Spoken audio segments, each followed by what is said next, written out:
डल झील के पास मौजूद हूँ। एक कश्मीरी ऐसा नहीं है जिसके आंख में आज आंसू नहीं है, एक कश्मीरी ऐसा नहीं है जिसके दिल में आज दर्द नहीं है, क्योंकि ऐसा पहले कभी नहीं हुआ कि कश्मीर की सरजमी पर आए किसी मेहमान को इस तरीके से मौत के घाट उतारा गया हो। और मैं अब आपको बताती हूँ कि कैसे शुरुआती जांच में ये पता चला है कि हुआ क्या था। देखिए, दो अलग अलग ग्रुप थे आतंकियों के।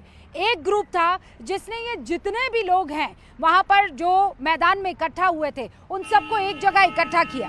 इकट्ठा करने के बाद औरतों को अलग किया गया, बच्चों को अलग किया गया और मर्दों को अलग किया गया। और उसके बाद एक जो आतंकी है वो सबसे पूछता चला गया कि तुम्हारा नाम क्या है, उससे पूछा तुम्हारा मजहब क्या है, और उससे कलमा भी बुलवाया गया। जो ला इलाहा इल्लल्लाह मोहम्मद रसूलुल्लाह ना बोल पाया उसको मौत के घाट उतार दिया गया। ये भी बताया जा रहा है कि बाकायदा पैंट उतार कर ये चेक करने की कोशिश की गई है कि उसको सर्कम सेशन उसका हुआ है कि नहीं, उसकी खतना हुई है कि नहीं, और उसके बाद बच्चों के सामने, बीवी के सामने उनको मौत के घाट उतार दिया गया है। इस जगह पर क्यों किया? क्योंकि वो दूर जगह है, वो इलाका दूर है, वहां से अस्पताल दूर है, वहां पर जितनी कैजुअलिटी होती ज्यादा खतरनाक होती। अमित शाह अस्पताल पहुंच चुके हैं जहां पर मारे गए लोगों का पार्थिव शरीर रखे हुए हैं। 27 लोगों को मौत के घाट उतार दिया इन आतंकियों ने। ये आतंकी जो है वो कैमरा लगा हुआ हेलमेट पहनकर आए थे। इन्होंने जो कुछ भी किया है वो सारी रिकॉर्डिंग इन सारे आतंकियों के पास मौजूद हैं। ये 3-3 के ग्रुप में आए थे। इनको जैसे ही जहां भीड़ मिली वहां पर वो पहुंचे, लोगों को पहले हवा में फायरिंग करके इकट्ठा किया, अंधाधुंध फायरिंग करके इकट्ठा किया। फिर उसके बाद उन्होंने मर्दों को अलग किया, औरतों और बच्चों को अलग किया।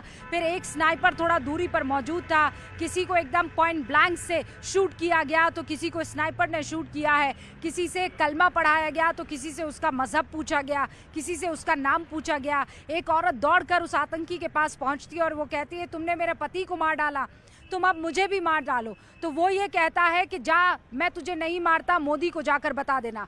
बहुत सी ऐसी चीज़ें हैं जो अलग अलग चश्मदीदों से निकल कर आ रही है, लेकिन सबसे बड़ी बात यह है कि वो आतंकी जिन्होंने इस घटना को अंजाम दिया है अब तक पकड़ में नहीं आए हैं। उन आतंकियों के बारे में आपको बता देना चाहती हूँ। 2 नाम निकलकर सामने आ रहे हैं। एक नाम है आदिल गौरी, लश्कर-ए-तैयबा का ये आतंकी है, पाकिस्तान से ट्रेंड है, पाकिस्तानी है। और दूसरा आतंकी है आसिफ शेख, ये भी पाकिस्तान से ट्रेनिंग ले चुका है और ये भी पाकिस्तानी है।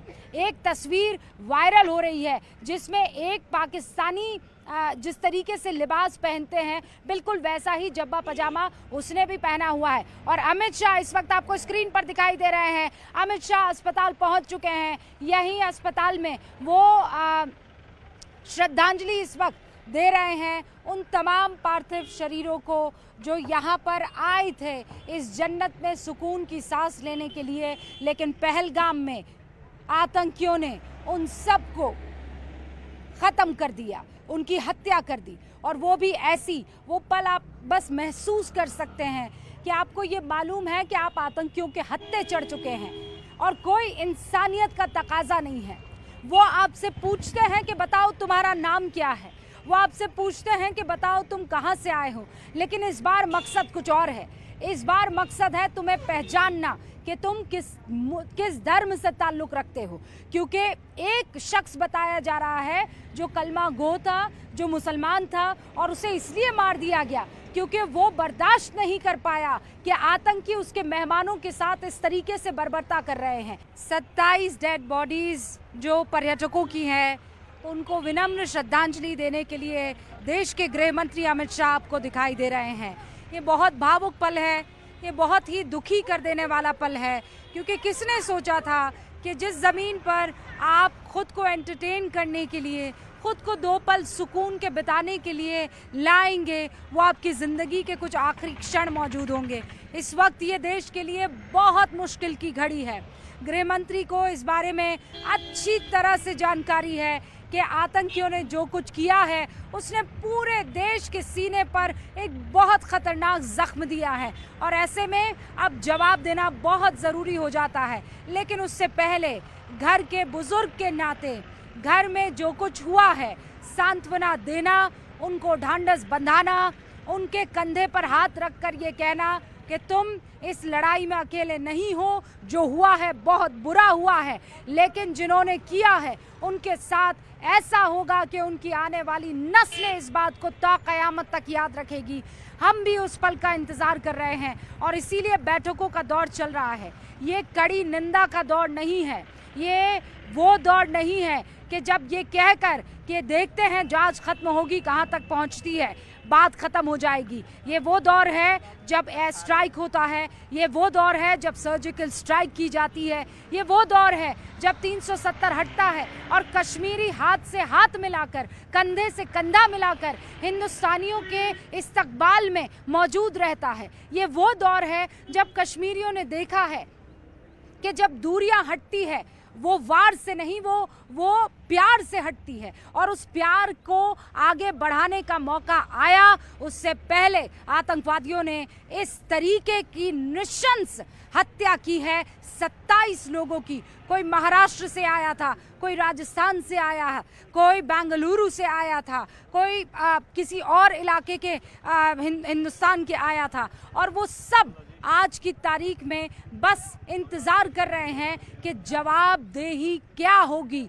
किसकी होगी और कैसे होगी। वहाँ पाकिस्तान की तरफ से कह दिया गया है कि भाई इस हमले में हमारा कोई वास्ता नहीं है, लेकिन जो तस्वीरें हमारे पास आई है उन आतंकियों के पहनावे से आप समझ जाएंगे कि ये पाकिस्तानी पहनावा है। उसके हाथ में AK-47 है, हेलमेट लगाया हुआ था, हेलमेट पर कैमरा माउंटेड था, यानी वो जो कुछ भी कर रहे थे वो सब का सब रिकॉर्ड हो रहा था। और इसीलिए इंतज़ार कीजिए कि जब वो गिरफ्तार होंगे या जब उनको मार गिराया जाएगा तो बहुत सी ऐसी चीज़ें निकल कर सामने आएगी जो पाकिस्तान को बेनकाब करेगी।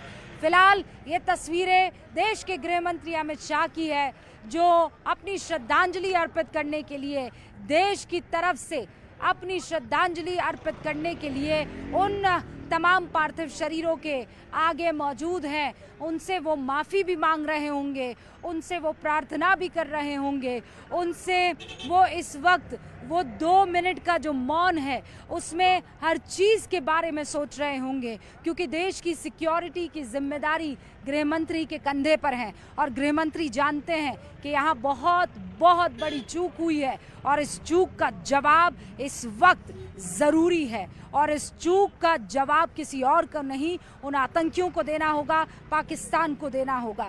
प्रधानमंत्री नरेंद्र मोदी ने सऊदी अरब में उनकी 2-3 दिन की जो यात्रा थी उसे कट शॉर्ट किया। वो जानते थे कि ये बहुत सेंसिटिव माहौल है और इस वक्त पूरा देश पीड़ा से गुजर रहा है। प्रधानमंत्री नरेंद्र मोदी को निकलना था आज रात को, लेकिन वो बीते कल ही लौट आए और आज सुबह 7 साढ़े 7 बजे उन्होंने दिल्ली में लैंड किया। NSA अजीत डोभाल ने उन्हें वहां पर रिसीव किया और उसके फ़ौरन बाद उन्होंने एयरपोर्ट पर ही विदेश सचिव के साथ, विदेश मंत्री के साथ, NSA अजीत डोभाल के साथ एक शुरुआती मीटिंग की, जहां पर उनको ब्रीफ किया गया कि हुआ क्या, कब हुआ, कैसे हुआ। कल दोपहर 2:30 बजे इस देश के सीने पर वो खंजर भोंका गया है जो कश्मीरी से लेकर कन्याकुमारी में रहने वाले बाशिंदे तक सबको याद रहने वाला है। और इस वक्त प्रधानमंत्री नरेंद्र मोदी भी तैयारी कर रहे हैं CCS की बैठक की। ये वो बैठक है जहां पर होम मिनिस्ट्री, रक्षा मंत्रालय, फाइनेंस मिनिस्ट्री, विदेश मंत्रालय और प्रधानमंत्री नरेंद्र मोदी ये सब एक बैठक करते हैं। और ये बैठक तब होती है जब देश में कोई बड़े फैसले लिए जाने होते हैं। अमित शाह यहाँ पर मौजूद हैं, अभी वो अस्पताल में मृतकों को श्रद्धांजलि दे रहे हैं, फिर परिवार से मुलाकात करेंगे, घायलों से मुलाकात करेंगे। और जब मैं आपको ये सारी जानकारी दे रही थी, एक बड़ी खबर आई है और बड़ी खबर आतंकियों के रूट को लेकर आई है। राजौरी से वधावन होते हुए पहलगाम पहुंचे थे ये आतंकी। करीब 2 हफ्ते पहले भारत में दाखिल हो चुके थे ये 6 से 7 आतंकी। 2 हफ्ते पहले ये आतंकी दाखिल हुए और बताया जा रहा है राजौरी से वाधवान, वाधवान से पहलगाम। यहाँ पर कश्मीरी कौन है जो मुझे रास्ता बता सकता है? रूट मुझे आप समझा सकते हैं? रूट नहीं पता बट नहीं, ये हमें मेरे पास रूट है, इसका क्या मतलब है? राजौरी से वाधावन और वाधावन से पहलगाम होते हुए ये आतंकी पहुंचे हैं। ये राजौरी से रास्ता दैट है, इज जम्मू। जम्मू या नियर टू जम्मू या यानी जम्मू में ये दाखिल हुए होंगे, जम्मू से उसके बाद वाधावन पहुंचे, उससे आगे फिर पहुंच सकते हैं वहाँ पहलगाम की तरफ पहुंचे रास्ता तो होंगे। है, वहाँ से है रास्ता, वहां से रास्ता है, कनेक्टिंग रास्ता है, कनेक्टिंग रास्ता है। तो ये देखिए, अब एक आम कश्मीरी जो है वो इस चीज को बता रहा है कि रूट जो है ये जम्मू के पास जो राजौरी वाला इलाका है वहां से रूट लेते हुए ये आतंकी दाखिल हुए होंगे।